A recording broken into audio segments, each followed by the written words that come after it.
में उपचुनाव की वोटिंग शुरू होने से 24 घंटे पहले बुर्के पर सियासत गर्मा गई है। मुस्लिम महिलाओं को लेकर समाजवादी पार्टी ने चुनाव आयोग को चिट्ठी लिखी है, जिसमें उसने लोकसभा 2024 का हवाला दिया है और कहा कि मुस्लिम महिलाओं की चेकिंग बुर्का हटाकर ना हो। बुर्का हटाकर जांच से मुस्लिम महिला वोटर डर जाते हैं। बड़ी जानकारी हम आप तक पहुंचा रहे हैं कि अब उपचुनाव की वोटिंग शुरू होने से 24 घंटे पहले यूपी में बुर्के को लेकर के सियासत हो रही है। मुस्लिम महिलाओं को लेकर समाजवादी पार्टी ने चुनाव आयोग को चिट्ठी लिखी है, जिसमें उसने लोकसभा 2024 का हवाला दिया है और ये कहा है कि मुस्लिम महिलाओं की चेकिंग बुर्का हटाकर ना हो। बुर्का हटाकर जांच से मुस्लिम महिला वोटर डर जाते हैं। बुर्का हटाने के डर से वोटिंग नहीं कर पाती है, ये समाजवादी पार्टी ने इलेक्शन कमीशन को कहा है। पुलिस को वोटर आईडी के जांच का अधिकार ना हो। वोटिंग के समय बुर्का हटाकर चेकिंग ना हो। मुस्लिम महिलाएं बुर्का हटाने को लेकर डरी हुई हैं, ये समाजवादी पार्टी ने इलेक्शन कमीशन को चिट्ठी लिखी है।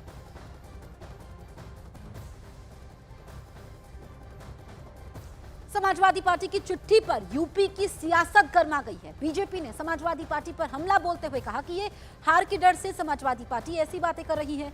वहीं समाजवादी पार्टी का कहना यह है कि वोटर बिना किसी डर के वोट डाले, इसीलिए उन्होंने चुनाव आयोग को चिट्ठी लिखी। समाजवादी पार्टी अपनी संभावित हार को देखते हुए पेशबंदी पे उतर आई है। समाजवादी पार्टी ये जान रही है कि इस उपचुनाव में चुनाव जीतना उसके लिए मुश्किल है, इसलिए ठीकरा कैसे फोड़ा जा सके, कारण कैसे गिनाए जा सके, इसके लिए वो पहले से प्रयास कर रही है। बुर्के में किसी का वोट कराना ये निश्चित तौर पर गैर कानूनी है। मतदाता पहचान पत्र से पहचान होना आवश्यक है, अपरिहार्य है। ये निर्वाचन की पवित्रता के लिए, पारदर्शिता के लिए भी आवश्यक है।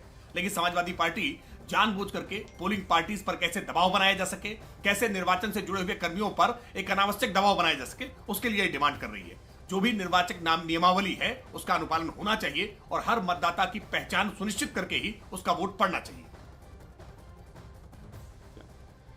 बहुत सी जगहों पे बहुत शिकायतें आई, जिससे चुनाव आयोग को अवगत करा दिया गया है और कल जिस दिन मतदान है, मतदान के लिए भी समाजवादी पार्टी ने हेल्पलाइन नंबर जारी किए हैं। कहीं कोई दिक्कत होगी तो समाजवादी पार्टी अपने कार्यकर्ताओं के लिए नंबर जारी किए हैं कि हमें सूचित करें। हम आगे चुनाव आयोग से उस संदर्भ में बात करेंगे। बहुत से अधिकारी हैं, बीएलओ हैं जिनकी शिकायतें प्राप्त हुई हैं, जिस संदर्भ में समाजवादी पार्टी ने चुनाव आयोग को अवगत कराया है, उन पर कार्रवाई की मांग की गई है।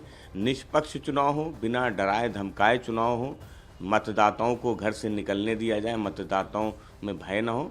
समाजवादी पार्टी उम्मीद करती है चुनाव आयोग से कि ये चुनाव निष्पक्ष तरीके से हो। इधर यूपी के डिप्टी सीएम ब्रजेश पाठक का कहना यह है कि वोटिंग नियम कानून से ही होगी। वोटिंग से पहले वोटरों की पहचान बेहद जरूरी है। से दिग्भ्रमित हैं। संवैधानिक संस्थाओं पर इस प्रकार के प्रश्नवाचक चिन्ह लगाना उनका पुराना सगल रहा है। हम सब नियम कानून से चलेंगे। जो निर्वाचन आयोग के नियम हैं उसी नियमों के तहत मतदान में हम लोग भागीदार हिस्सादार बनेंगे। इस देश में सभी की आइडेंटिटी चेक करने के लिए और वोट करते समय आपका फोटो का क्या मतलब जब आपका चेहरे से मिलान नहीं होगा।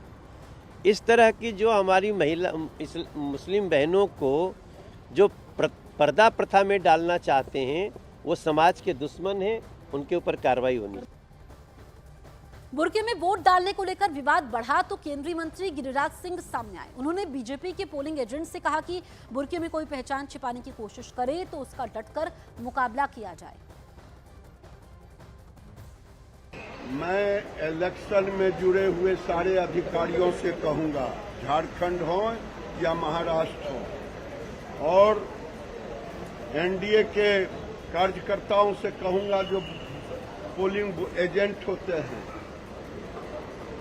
धर्म के नाम पर वोट जिहाद ना करें। बुर्का पहन करके, बुर्का खुलवा करके देखें। अगर बुर्का खोलने का कोई विरोध करे उसका डट के विरोध करे।